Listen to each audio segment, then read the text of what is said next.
Oi pessoal, meu nome é Albert Takahashi e vamos começar aqui a resolução das questões do módulo 3 da CPA 10, questões disponibilizadas gratuitamente no site da Ambima, porém apenas com o gabarito, e aqui eu vou fazer a resolução delas.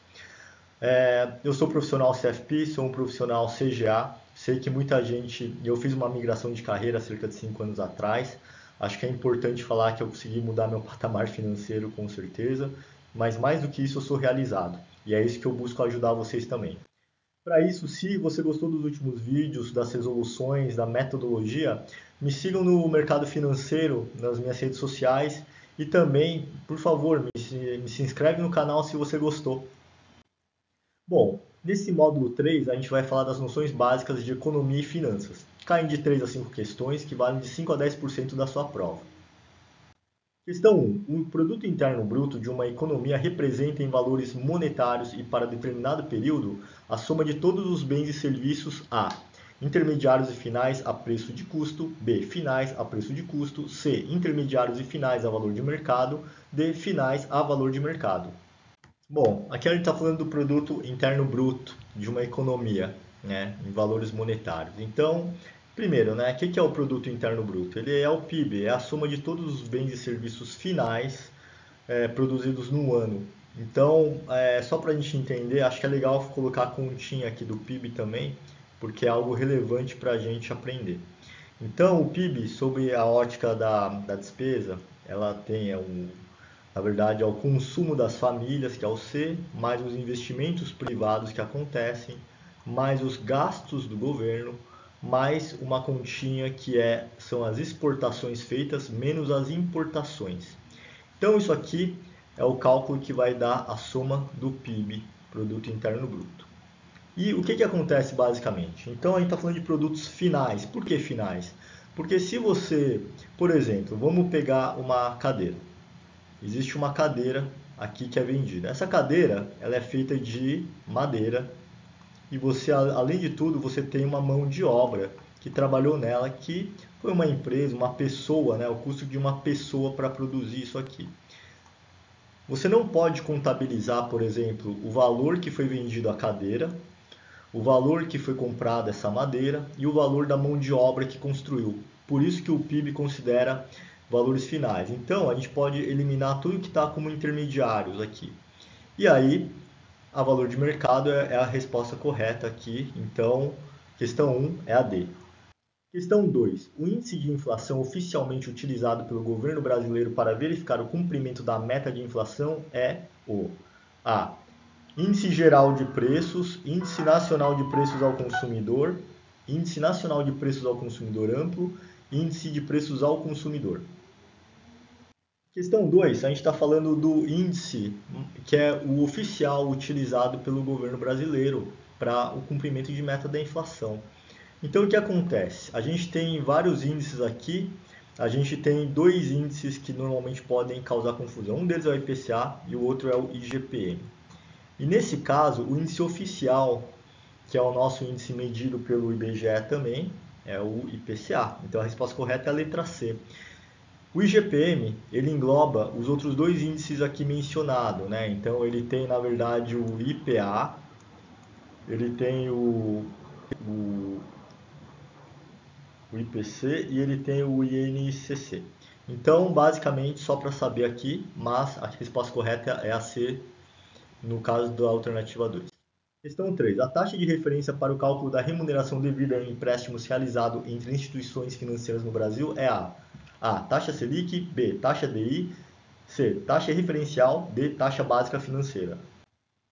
Taxa de referência calculada, de referência para o cálculo da remuneração de empréstimos realizado entre instituições financeiras. A questão aqui, ela já nos dá a resposta, né? Como a gente está falando entre instituição financeira, a taxa de referência primeiro, né? Qual que é a taxa de referência para o cálculo? É a taxa de juros, né? É a taxa de juros.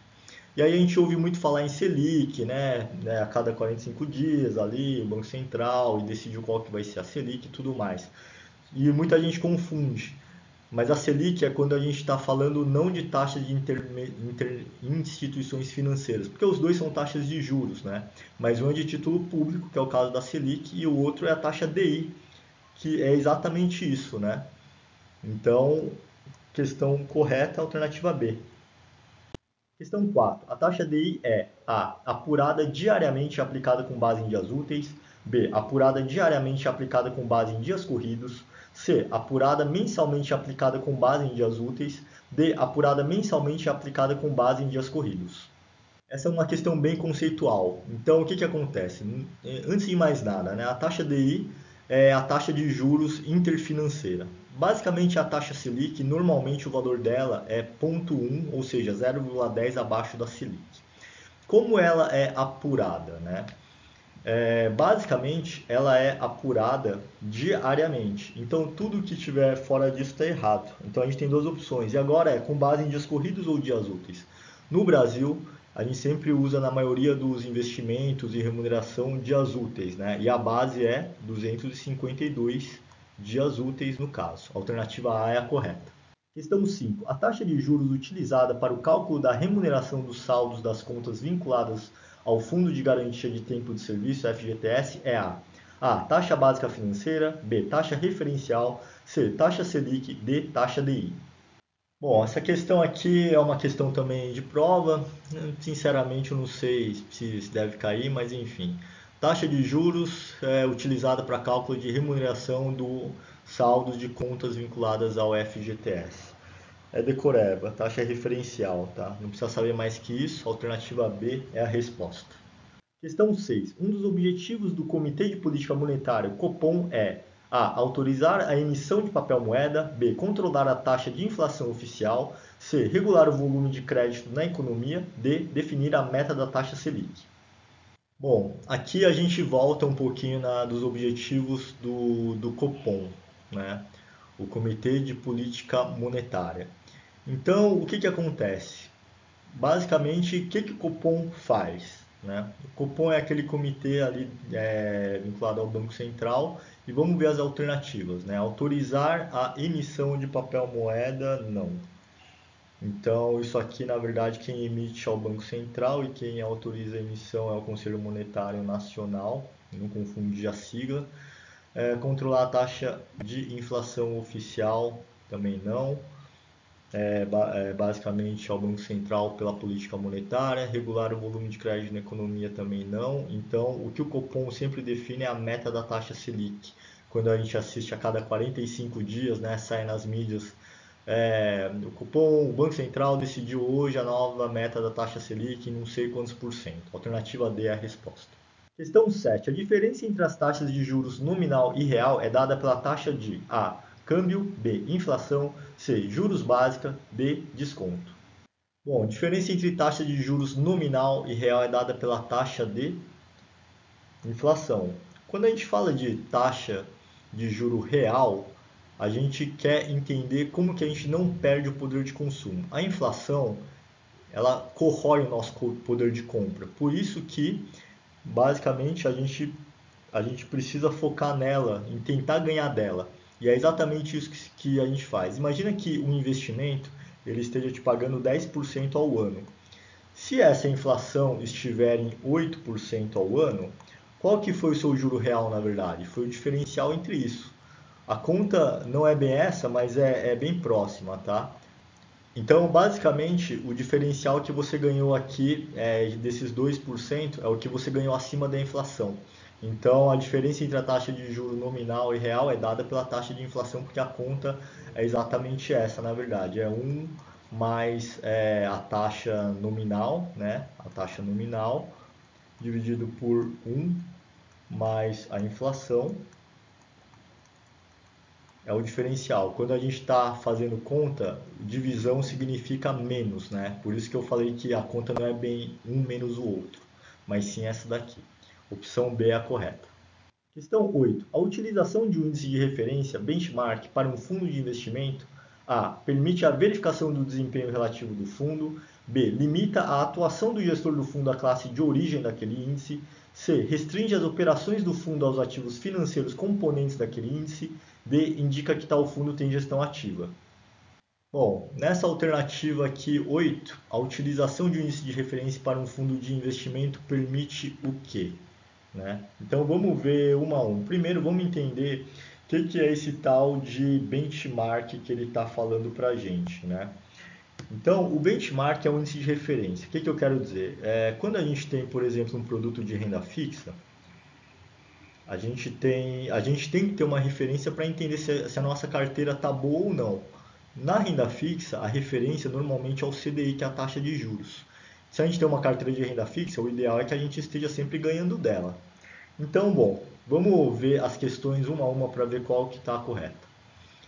Vamos começar de cima para baixo? D. Indica que tal fundo tem gestão ativa. Está errado. A gestão ativa o que acontece, né?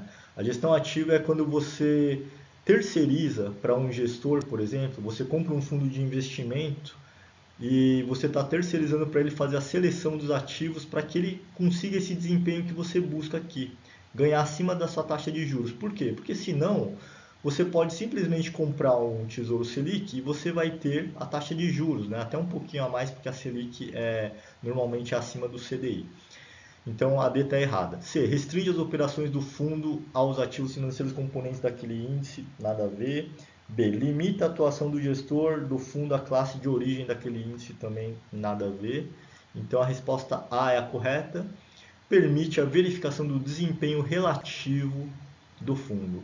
Quando a gente fala de benchmark, a gente está falando de desempenho relativo também. Questão 9. Para um ativo financeiro qualquer, a volatilidade é uma medida de A. Liquidez, B. Risco, C. Retorno, D. Desempenho. Bom, essa questão 9 aqui, ela está falando de volatilidade, né? É conceitual. Então, volatilidade é quando você tem, por exemplo, você investe no ativo e o preço do seu ativo faz isso aqui. Então, isso é volatilidade, também chamada de risco de mercado, né? O quanto varia o preço de algum ativo. Então, quando a gente está falando de um ativo financeiro qualquer, a volatilidade é uma medida de risco do quê? Né? Como a gente próprio já mencionou algumas vezes agora, é do risco, né? Não tem como ser diferente. Então, a alternativa 9, a questão correta é a B. Questão 10. O prazo médio ponderado de um título financeiro é igual ao prazo até a sua data de vencimento quando A taxa de cupom é igual a zero e o valor de principal é integralmente devido no vencimento. B. A taxa de cupom é igual a zero e o valor de principal é devido em amortizações periódicas constantes. C. A taxa de cupom é igual à taxa Selic e o valor de principal é integralmente devido no vencimento. D. A taxa de cupom é igual à taxa Selic e o valor de principal é devido em amortizações periódicas constantes. Bom, prazo médio ponderado de um título financeiro é igual ao prazo até a sua data de vencimento quando? Quando a gente fala de prazo médio ponderado, uma definição que vocês vão ver mais para frente, a gente chama de duration também. Não é duração propriamente dito, mas nesse primeiro momento a gente pode tentar utilizar dessa forma para entender melhor. Então, se ele está falando que o prazo médio ponderado, que é o prazo em que os fluxos de recebimentos vão voltar para você, é igual até o prazo do vencimento, a primeira questão que ele está falando para a gente é o seguinte: não existe fluxo intermediário. Então, é um tipo de investimento onde você investe aqui e você vai receber apenas no final, porque o prazo está exatamente igual. Quando você recebe fluxo intermediário, você está antecipando o ganho, então a sua duration ela fica menor, o seu risco diminui. Mas muito complexo para agora. A gente só tem que entender esse conceito. Se a gente não tem fluxo intermediário, a taxa do cupom é igual a zero. Então a gente pode eliminar os outros, e até porque a taxa de cupom igual a Selic está tendo uma remuneração aqui. E o valor do principal, ele é integralmente devido no vencimento. Não tem amortização periódica porque ele não tem fluxo intermediário ou cupom, como eu falei. Então a alternativa aqui é a resposta A. Questão 11. Ao longo de um mesmo dia, a marcação a mercado de um título com taxa de remuneração fixa apresentará resultado negativo se a taxa de desconto A. Permanecer positiva, B. Permanecer constante, C. Aumentar, D. Cair. Bom, essa questão aqui é um pouquinho também complexa de entender, mas aí a gente vai ter que tentar fazer isso com o tempo também. Então, ao longo do mesmo dia, a marcação a mercado de um título com taxa de remuneração fixa apresentará um resultado negativo se essa taxa de desconto permanecer positiva, permanecer constante, aumentar ou cair. Bom, vamos falar aqui qual que é a correta? A correta é aumentar aqui, tá? A alternativa C é a correta nessa 11. E por quê? Porque dentro de um mesmo dia, a marcação a mercado de um título, né, com uma remuneração fixa, como está falando ali no enunciado, ela apresentará um resultado negativo se a taxa de desconto aumentar, porque tem uma relação inversa entre o preço e a taxa de desconto de um papel. E mesmo que a taxa de desconto se mantenha positivo, como está falando na alternativa A, por exemplo, a gente não consegue afirmar que o resultado da marcação a mercado, que é aquela precificação que acontece, né? Aquela apresentação diária que acontece, que ela será negativa, né? E da mesma forma também não pode ser a alternativa D, no caso, porque não atende ao que está pedindo o enunciado, tendo em vista que caso a taxa de desconto se reduza, o resultado da marcação vai ser positivo.